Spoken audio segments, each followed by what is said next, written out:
어떤 사람이 한 달간에 걸쳐서 특별한 실험을 했다고 합니다.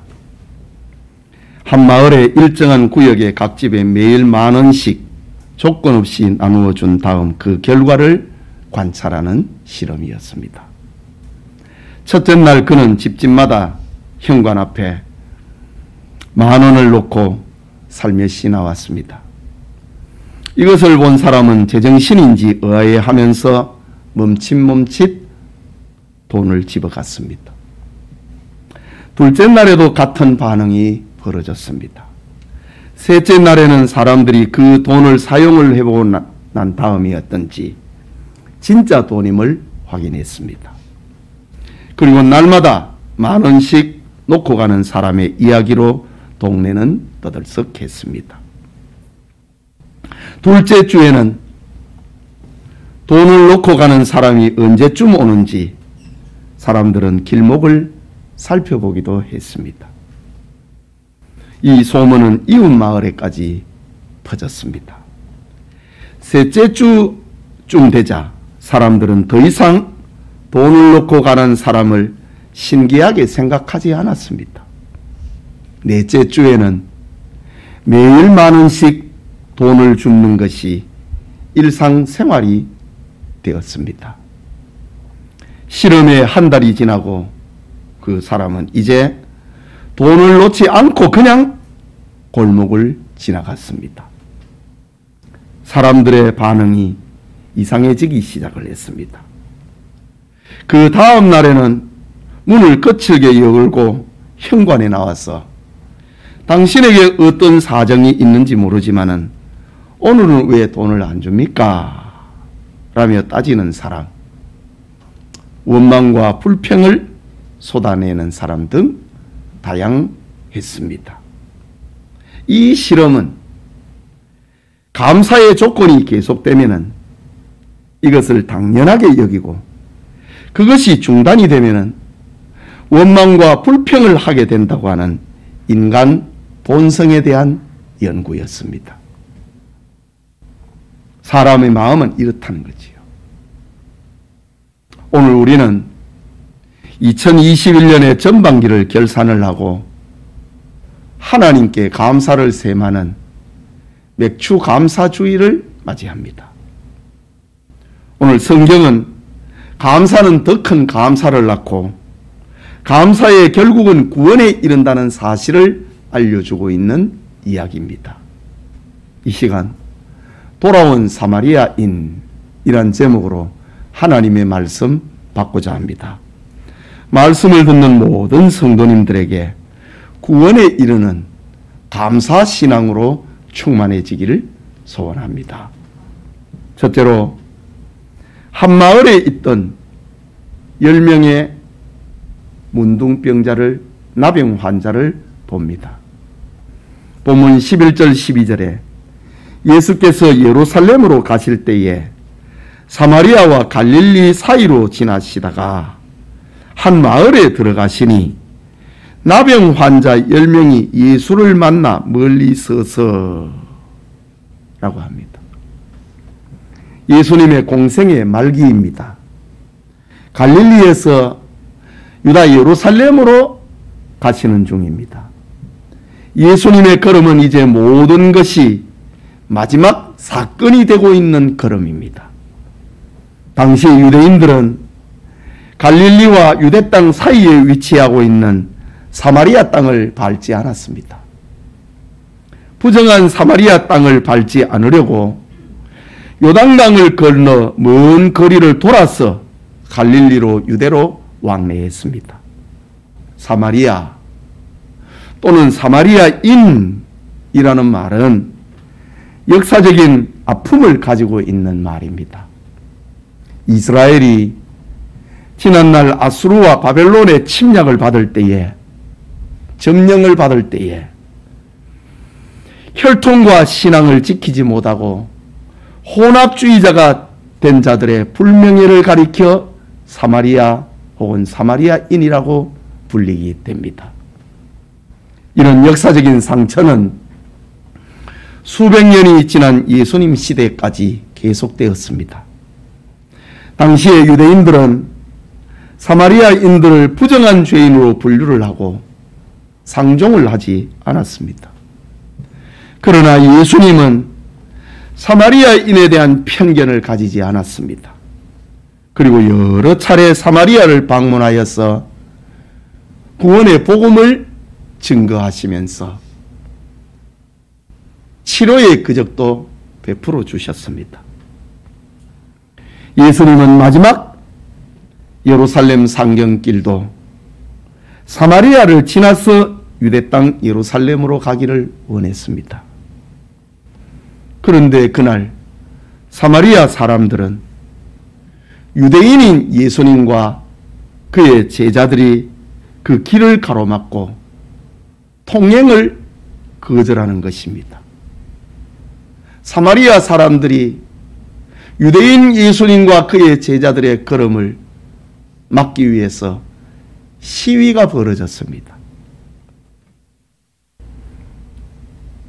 그때 주님은 여우도 굴이 있고 공중에 새도 집이 있으되 인자는 머리 둘 곳이 없도다 라고 말씀하시면서 탄식하십니다.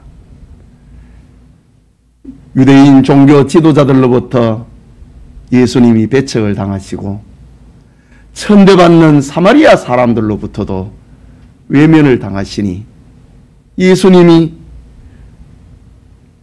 여우도 굴이 있고 공중에 새도 집이 있는데 인자는 머리 둘 것이 없다 탄식하셨습니다. 오늘 본문은 예수님께서 사마리아로 통행을 하지 못하시자 요단강 동편을 향하여서 갈릴리와 사마리아 땅 사이로 가시던 중에 일어난 사건입니다. 예수님께서 접경지역의 한 마을에 들어가십니다. 이때 소문을 들은 10명의 나병 환자들이 예수님께 찾아왔습니다. 오늘날에는 의학이 발달하고 좋은 약이 개발이 되어서 나병, 한센병이라고도 하지요. 나병을 치료하지만은 고대 사회에서는 나병을 천형, 하늘이 내린 벌이다. 그렇게 생각했습니다. 성경에서도 신체 기관을 파괴시키는 전염병인 나병을 부정한 병으로 분류를 했고 하나님의 버림을 암시하고 있습니다. 우리나라에도 3, 40년 전만까지도 도시의 외곽마다 나병 환자 마을이 있어서 혐오의 대상이 됐습니다. 요즘에야 나병이 치료를 받고 있지만은 옛날에는 참 나병 환자들이 많았습니다. 그래서 도시 외곽에는 어김없이 나 환자 촌이 있었습니다. 우리 어른들은 기억을 하시지요.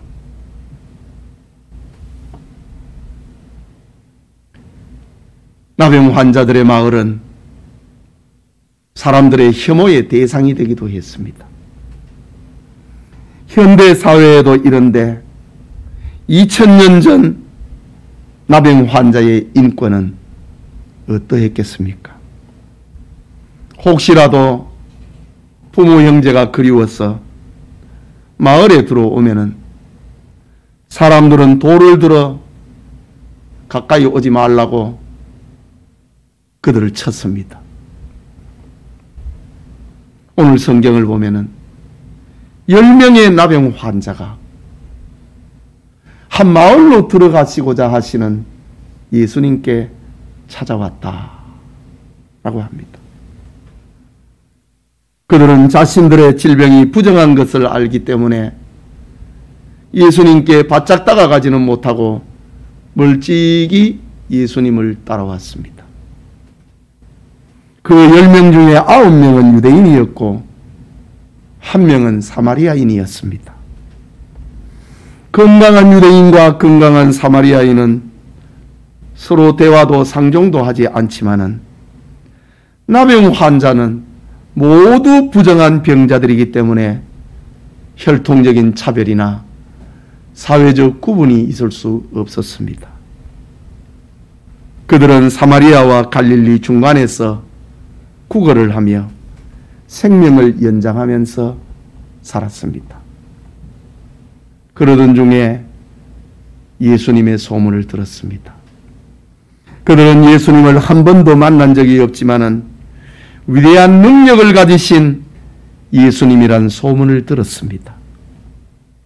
그들은 공동의 참상을 가지고 있기에 그들은 멀리 서서 예수님을 향하여서 우리를 불쌍히 여기소서 라고 소리쳤습니다. 인간 사회의 참상을 이렇게 성경은 기록하고 있습니다. 계속해서 생각하고자 하는 것은 주님의 은혜로 모두 치료받은 나병 환자들을 봅니다. 본문 13절과 14절에 소리를 높여 이르되 예수 선생님이여 우리를 불쌍히 여기소서 하거늘 보시고 이르시되 가서 제사장에게 너희 몸을 보이라 하셨더니 그들이 가다가 깨끗함을 받은지라 라고 합니다. 여러분, 나병 환자의 증상은 신체의 돌출 부분들이 썩어가는 겁니다. 귀, 코, 입, 손가락. 이것이 썩어가기 때문에 큰 소리를 낸다고 하는 것은 여간 어려운 일이 아닙니다. 그러나 10명의 나병 환자들은 자신들에게 온 마지막 희망을 놓치지 않기 위하여서 예수님과 자신들과의 사이가 거리가 멀지만은 큰 소리로 예수 선생님 우리를 불쌍히 여기소서 라고 소리쳤습니다. 얼마나 슬픈 장면입니까? 그들은 예수님을 구주로 알기보다는 자신들의 병을 고쳐주실 수 있는 능력, 위대한 능력을 가지신 예수님으로 그들은 믿고 있습니다. 예수 선생님이란 이름을 부르면서 우리를 불쌍히 여겨달라고 10명의 나병 환자들이 이구동성으로 외치고 있습니다. 슬픔의 절규를 듣고 계시는 예수님은 자신의 가던 걸음을 멈추고 10명의 나병 환자들을 치료해 주십니다. 예수님의 치료는 성경의 정결법에 따라서 깨끗함을 받으라는 것이었습니다. 레위기 13장과 14장을 보면은 나병에서 치료받아 인간 세계로 들어오려면은 깨끗한 자신들의 모습을 일주일 동안 더 지켜보고 그래도 이상이 없으면은 몸을 맑은 물로 씻고 제사장에게 가서 자신의 깨끗한 모습을 보이고 건강증명서를 받아 인간 사회로 들어오라는 것입니다. 10명의 나병 환자의 절규를 들으신 예수님은 가서 제사장들에게 너희 몸을 보이라 라고 멀찍이 서 있는 10명의 나병 환자들을 향하여 소리쳤습니다. 주님은 그들을 향하여 손을 들고 하나님께 기도한 것이 아닙니다. 주님은 썩어가는 환부를 만지면서 안수하여 기도하신 것도 아닙니다. 멀찍이 서 있는 그들을 향하여서 예수님은 멀찍이 서서 가서 너희의 몸을 제사장에게 보이라 라고 말씀하시는 겁니다.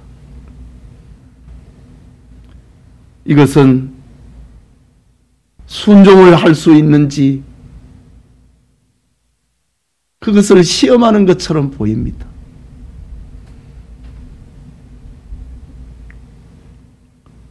주님의 은혜를 얻으려면 주님의 말씀에 자신을 맡길 수 있어야 되는 그런 시험이라는 말입니다.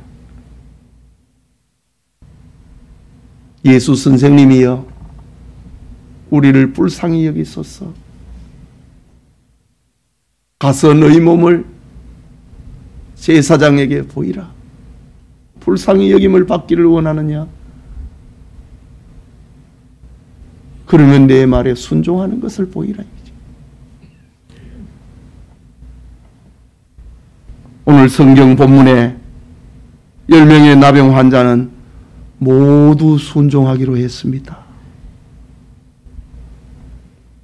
그들은 모두 주님의 말씀에 순종하여서 제사장에게로 갔습니다.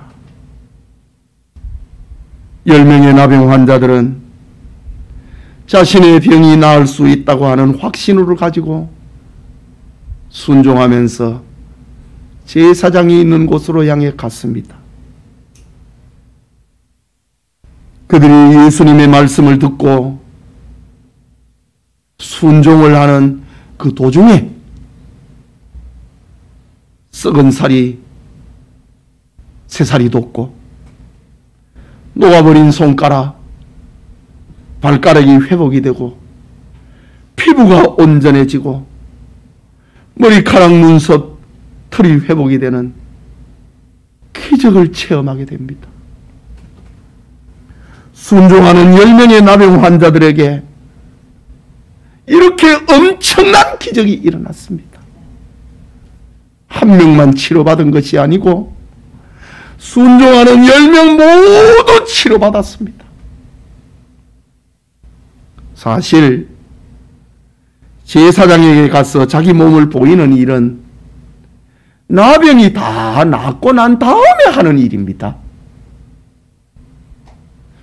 나병 환자의 병이 다 끊어지고 일주일 동안 자기 몸을 지켜보고 난 다음에 이상이 없으면 그 다음에 제사장에게 가는 겁니다. 그런데 예수님은 지금 열문둥병자에게 지금 가라고 했습니다.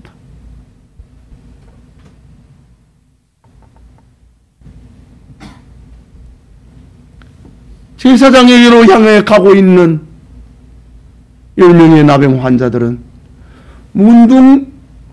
나병 환자된 상태 그대로입니다. 그럼에도 주님의 말씀에 순종했습니다. 순종이라고 하는 것은 인간 편에서 때로는 모순처럼 보입니다.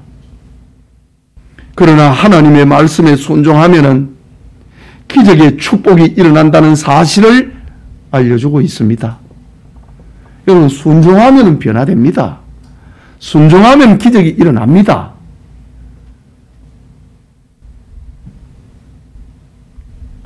우리도 신앙생활을 하는 중에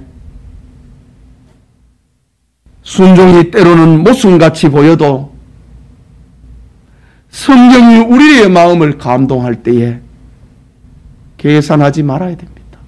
순종해야 됩니다. 성경을 읽을 때 내 마음을 감동한다. 설교를 들을 때 하나님이 내 마음을 감동한다.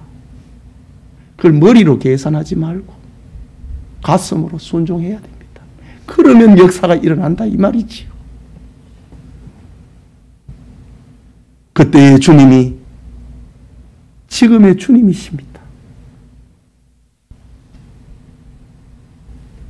순종하면은 10명의 나병 환자처럼 하나님의 기적을 체험하게 된다는 말입니다.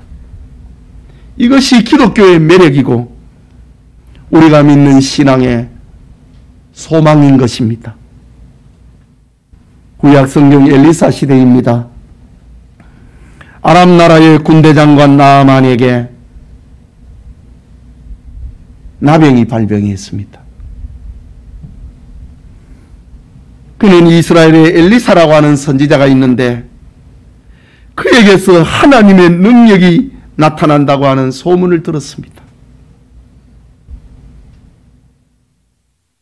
아람 나라의 2인자였던 나병 환자 나아만 장군은 엘리사의 집을 찾아옵니다. 하지만 엘리사는 그를 반갑게 맞이하거나 거실로 들이기보다는 자기 좋은 게하시를 보내가지고 저 요단강에 가서 몸을 7번 담그라고 했습니다. 나아만 장군은 이해가 되지 않았습니다.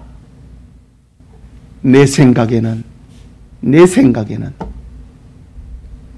내가 나아만 나라 이스라엘보다 상국인 저 아람 나라의 군대 장관인데 2인자인데 이스라엘의 왕도 내 앞에서 무릎을 꿇는데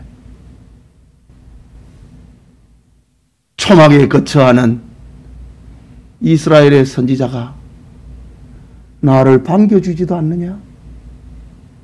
나를 영접하지도 않느냐? 내 생각에는 그가 나에게 와서 내 환부를 만지면서 기도를 해야 될 터인데 나에게 요단강으로 가라고 하는가? 내 생각에는 우리나라 저 아람 땅에 신선하고 깨끗한 강물이 얼마나 많은가? 그런데 왜 조그마한 이 요단강에 가서 내 몸도 겨우 잠길까 말까 하는 그 요단강에 가서 몸을 7번 잠그라고 하는가? 이해가 되지 않았습니다. 화가 났습니다. 분노가 치밀었습니다. 가자고 했습니다. 마차를 모는 종에게 돌아가자. 돌아가는 중입니다. 마차를 모는 종이 나아만 장군에게 얘기합니다. 장군님, 엘리사 선지자가 이거보다 더 어려운 일을 시켰다면 장군께서는 하시지 않았겠습니까? 이 너무 쉬운 일, 요단강에서 몸을 7번 잠그는 거, 이거는 뭐 문제 푸는 것도 아니고 돈을 들이는 것도 아닌데 한번 해보시지요. 마차를 모는 종이 나아만 장군에게 이야기를 합니다.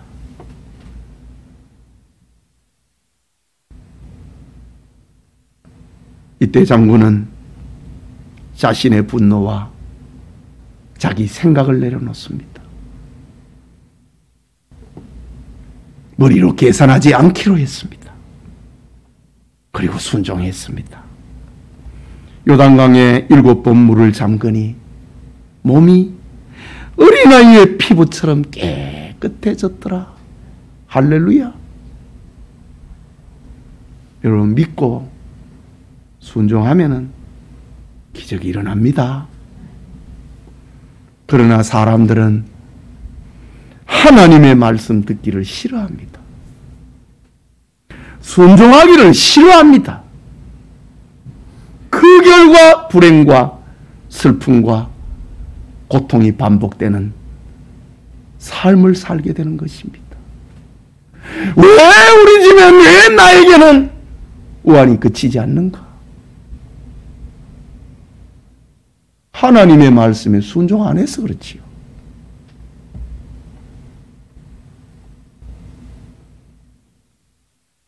오늘 성경에 순종하는 10명의 나병 환자들이 다 치료받았다고 합니다.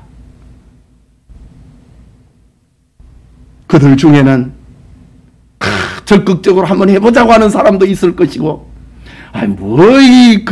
이게 가능하냐고 하는 사람도 있었을 것입니다. 그게 인간 사회의 모습 아닙니까? 그런데 소극적이든 적극적으로 순종했던 그들은 다 치료받았다고 합니다. 어떤 경로든지 간에 순종하면 복을 받습니다. 만약에 그날 이스라엘의 모든 나병 환자들이 찾아와서 순종했다면 그들은 다 치료를 받았을 것입니다. 주님은 그들을 다 고쳐주셨을 것입니다. 오늘 여러분에게 자기 생각을 내려놓고 성경에 순종함으로 축복을 체험을 하는 그런 은총이 있기를 소원합니다. 왜 아멘은 좀 크게 하시지 그랬어요? 순종을 통해 축복을 체험하시길 축복합니다. 아멘. 마지막으로 주님께 돌아와 감사하는 사마리아인을 봅니다. 본문 15절과 16절입니다. 그 중에 한 사람이 자기가 낳은 것을 보고 큰 소리로 하나님께 영광을 돌리며 돌아와 예수의 발 아래 엎드리어 감사하니 그는 사마리아 사람이라 고 합니다. 예수님의 말씀에 순종한 10명의 나병 환자가 다 치료받았다고 합니다. 그런데 유독 한 사람, 사마리아인은 자신의 치료에 찬양과 감사로 하나님께 영광을 돌렸습니다. 그리고 예수님께 돌아와 예수님의 발 아래 엎드려서 감사합니다. 감사합니다. 라고 말하는 겁니다. 그는 제사장에게 가서 몸을 보이고 나병에서 깨끗하게 되었다고 하는 진단서를 받는 것보다 부모 형제와 친구들과 어울리는 것보다 하나님께 영광을 돌리고 예수님께 감사하기 위하여 돌아왔습니다. 그것이 우선이었습니다. 이유는 천한 사마리아인이 유대인들이 누리는 은혜를 지금 입었기 때문입니다. 유대인들이야 하나님의 선민이고 자주 기적을 체험을 하고 아브라함의 후손이기에 하나님의 은혜를 입지만은 천한 사마리아인 된 자기가 이 은혜에 동참하게 되니 한없는 감사가 터져나왔던 것입니다. 그런데 성경을 보면은 9 유대인은 예수님께 돌아오지 않았다고 합니다. 치료받은 9명은 영광을 하나님께 돌리지도 않고 주님께 돌아와 엎드려 감사하지도 않았습니다. 그들은 인간 사회로 돌아가는 것이 우선이었습니다. 그들은 제사장에게 가서 자기 병이 나았다고 하는 건강진단서를 받는 것이 우선이었습니다. 거기에 집중했습니다.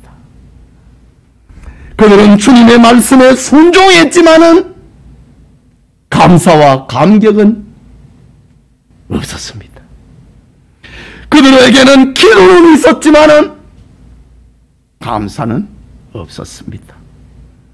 그들은 하나님의 은혜를 즐겼지만은 감사하지는 않았습니다. 그들은 영으로 시작했습니다. 예수님께 찾아왔으니까 영이잖아요. 예수 선생님이여 우리를 불쌍히 여기소서. 이것은 영으로 시작한 것입니다. 성령으로 시작한 것입니다. 그러나 육체로 마치고 말았습니다. 이것이 바로 은혜 입은 사람들의 배신입니다. 이것은 예수님 시대에 감사의 조건을 당연한 것으로 여기고 있는 유대인들의 죄악을 경고하고 있는 예수님의 말씀입니다. 이때 예수님은 자신의 서글픈 심정을 이렇게 표현합니다. 본문 17절과 18절에 예수께서 대답하여 이르시되 10사람이 다 깨끗함을 받지 아니하였느냐? 그 9은 어디 있느냐? 이 이방인 외에는 하나님께 영광을 돌리러 돌아온 자가 없느냐 하시고 라고 합니다. 지금 이게 무슨 말입니까? 참된 신앙은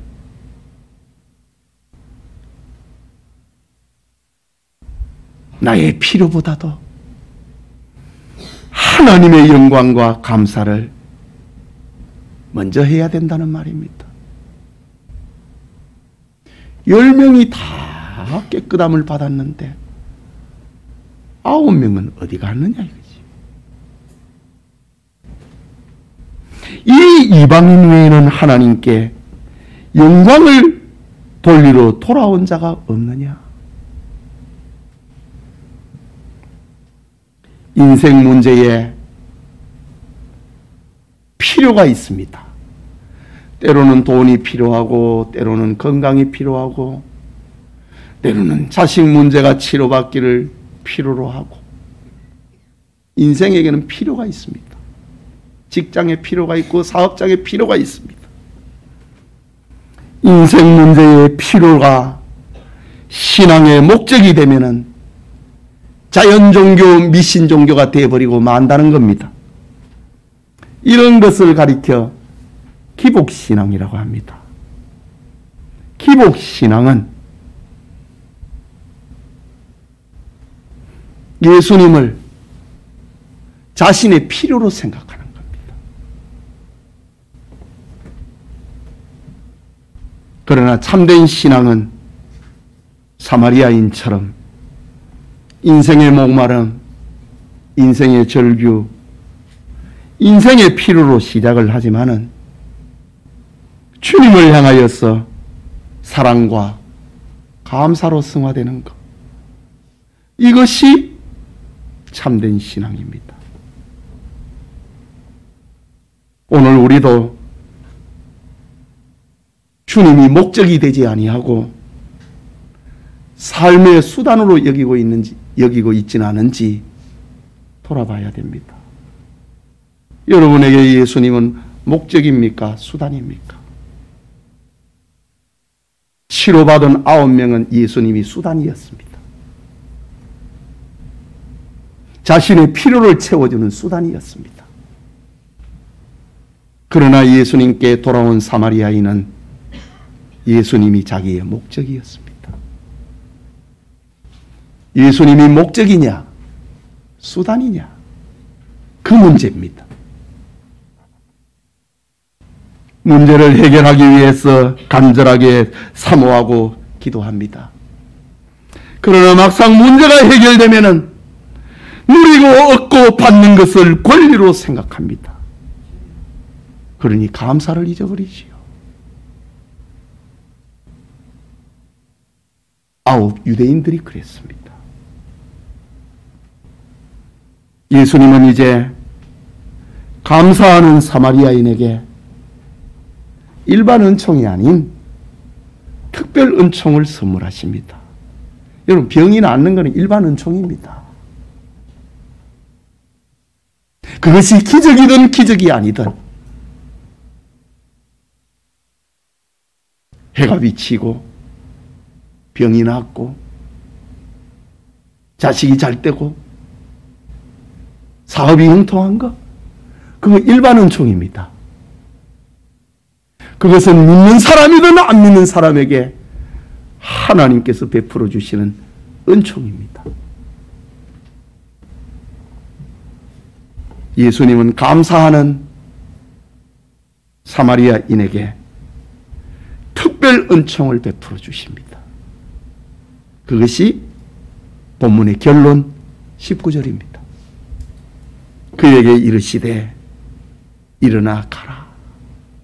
내 믿음이 너를 구원하였느니라 하시더라. 큰 대제사장이요 구주이신 예수님은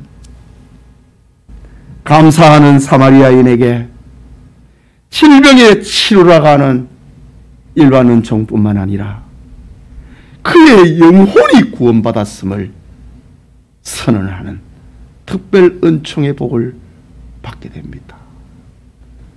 감사합니다. 감사합니다. 내 같은 사람이 유대인들이 누리는 메시아의 축복을 제가 받았습니다. 예수님의 발 앞에 엎드려가지고 감사를 연발하는 이 사마리아인에게 일어나라, 가라. 내 믿음이 너를 구원하였느니라 라고 말씀하십니다. 그는 영으로 시작했습니다. 그러나 그는 아홉 유대인과는 달리 육으로 마치지 아니하고 그는 영으로 마쳤습니다.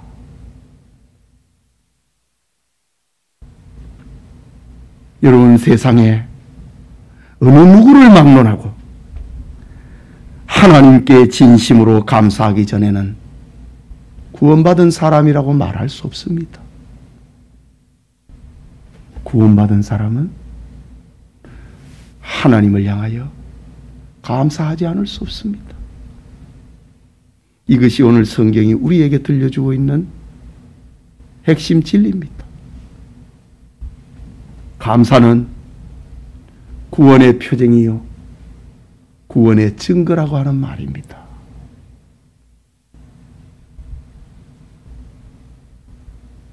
여러분이 감사하고 있는가? 구원받은 증거입니다. 사랑하는 영천의 성도 여러분, 2021년의 절반이 지나가고 있습니다. 어떤 이들은 우리의 생활이 코로나로 어려운데 어떻게 감사할 수 있느냐고 반문하기도 합니다. 하지만 재앙 중에도 그리스도인들은 하나님의 자녀된 은혜를 생각하고 감사해야 됩니다. 수입이 줄어들고 저축 통장에 잔고가 없어도 하나님 앞에 감사해야 됩니다. 재앙 시대를 산다고 하지만은 지금 우리가 누리고 있는 것이 얼마나 많은데요. 오늘 아침에 신문을 보니까 우리나라는 이제 선진국이라고 하는 그 반열에 들어갔다고 합니다. 전에는 우리나라가 잘 살아도 그냥 개발도상국으로 불렀는데 이제부터는 우리나라를 선진국이라고 세계가 그렇게 부르기로 했답니다. 코로나 시대를 살아도 여러분들이 누리고 있는 것이 얼마나 많은지 그것을 기억해야 됩니다. 생각해 보십시오. 우리가 감사하지 않는 것이나 아홉 유대인의 모습과 무엇이 다릅니까? 우리가 자기를 먼저 생각하는 것이나 아홉 유대인들이 자기 가족과 친구에게 먼저 달려가는 것하고 무슨 차이가 있습니까? 감사는 구원받은 성도의 증거입니다. 감사하는 사람만이 주님을 주님으로 고백하는 것입니다. 신앙은 예수님이 우리 수단이 아니라 목적이 되는 것입니다. 그래서 성경은 자주 먹든지 마시든지 무엇을 하든지 다 하나님의 영광을 위하여 하라 라고 했습니다. 맥주감사절에 주님께 돌아와 발 아래 엎드려 진심으로 감사하는 사마리아인의 은총이 예배드리는 우리 모든 성도님들과 함께하기를 축복합니다. 우리 기도합시다. 말씀을 받았습니다. 돌아온 사마리아인, 감사하기 위하여 돌아온 사마리아인 그에게 주님은 일반 은총이 아니라 특별 은총을 주셨습니다. 특별 은총, 구원의 은혜를 받은 사람은 주님 앞에 엎드려 감사하게 된다는 사실을 성경은 우리에게 알려주고 있습니다. 여러분, 감사가 마르면 안 됩니다. 여러분이 누리고 있는 것이 무슨 자격이 있는 줄로 생각하면 안 됩니다. 여러분이 신자가 된 것이 나는 다른 사람보다 좀 낫다고 이렇게 생각하면 안 됩니다. 사마리아인처럼, 돌아온 사마리아인처럼 주님 앞에 엎드려서 감사해야 됩니다. 우리 말씀을 생각하고 기도합시다.